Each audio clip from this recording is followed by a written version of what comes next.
দেশে পরিবর্তন হতে গেলে তো সময় লাগে, আর এটা তো নতুন একটা পরিবর্তন, তো একটু সময় দিতে হবে যেন ভালো ফলগুলো আমরা দেখতে পারি। গাজা থেকে ঢাকা, পৃথিবী জুড়ে আন্দোলন, ফ্যাসিবাদী সব গভর্নমেন্টের আগেনস্টে।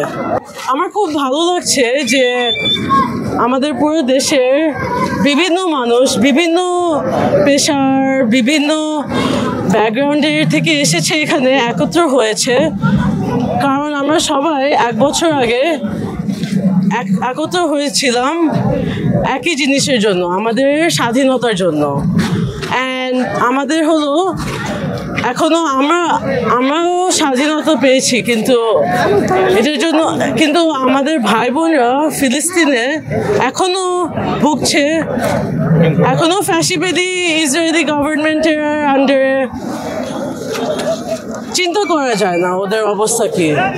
তো আমরা আজকে খুশি, কিন্তু ওরা এখনো মুক্তি পায়নি। তো আমার সাথে প্রতিদিন আমাদের ফিলিস্তিনি ভাই বোন নিয়ে চিন্তায় থাকি। তো আজকেও আমি চিন্তা করেছি যে এটা আনবো, কারণ এটা আমি বানিয়েছি যে গাজা থেকে ঢাকা, পৃথিবী জুড়ে আন্দোলন, ফ্যাসিবাদী সব গভর্নমেন্টের আগেনস্টে। সেটাই। হ্যাঁ, আমার সবচেয়ে মনে হচ্ছে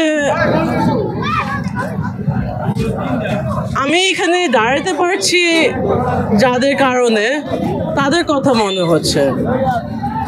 হ্যাঁ, তার মানে না যে আমাদের পিছনে যাওয়া উচিত, তার মানে যে আমাদের কেমনে আরো আগাতে পারি ভালো দিকে, ওটা নিয়ে চিন্তা করা উচিত।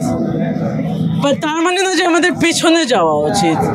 এমন না যে আমাদের আগে সবকিছু ভালো ছিল, এখন খালি হচ্ছে, তখনও তো হচ্ছিল। তো আমাদের কোনো দেশে পরিবর্তন হতে গেলে তো সময় লাগে, আর এটা তো নতুন একটা পরিবর্তন, তো একটু সময় দিতে হবে যেন ভালো ফলগুলো আমরা দেখতে পারি, কিন্তু তার মানে না যে আমাদের পিছিয়ে যাওয়া উচিত। হ্যাঁ।